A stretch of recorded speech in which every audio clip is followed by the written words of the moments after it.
Jalaram go સત્સંગ મંડળ પાટણ દ્વારા ગુરુવાર ભોજન સત્સંગનો કાર્યક્રમ પૂર્ણ થયો તે બદલ રવિવાર 26/1/2026 વીરપુર જલારામ બાપાના દર્શનાર્થે 3 લક્ઝરી ભરીને જલારામ ગો સત્સંગ મંડળના ભાઈઓ બહેનો પૂજ્ય જલારામ બાપાનો આભાર વ્યક્ત કરવા અને દર્શન વ્યક્ત કરવા માટે ગયા પૂજ્ય જલારામ બાપાના દર્શન કરી પ્રસાદ લઈ ખોડલધામ અને ચોટીલા દર્શન કરી ભરત પાટણ આવેલા હતા। જલારામ ગો સત્સંગ મંડળના સર્વે જ્ઞાતિના ભક્તો વીરપુર આવ્યા અને ખોડલધામ એક મીટિંગનું આયોજન કરાયું, જેમાં ખૂબ જ આ જલારામ ગો સત્સંગ મંડળ દ્વારા જે 33 લાખ જેટલી માર્ગ રકમનું દાન એકત્રિત થયું અને સમગ્ર ઉત્તર ગુજરાતની વિવિધ ગૌશાળાઓમાં દાન ગૌમાતાના લાભાર્થે વાપરવામાં આવ્યું તે બાબતે પ્રશંસા વ્યક્ત કરી।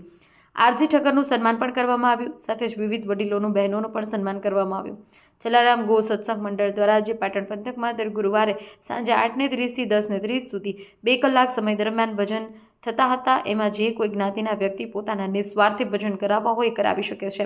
એને માત્ર પાણી પાથરણું અને પ્રસાદ આ 3 જ વ્યવસ્થા કરવાની હોય છે। બાકીની તમામ વ્યવસ્થા જલારામ ગો સત્સંગ મંડળ દ્વારા ભજન મંડળી, વાજિંત્રો વગેરે જે કંઈ પણ ભજન માટે જરૂરી છે એ જલારામ ગો સત્સંગ મંડળ દ્વારા પૂરી પાડવામાં આવે છે।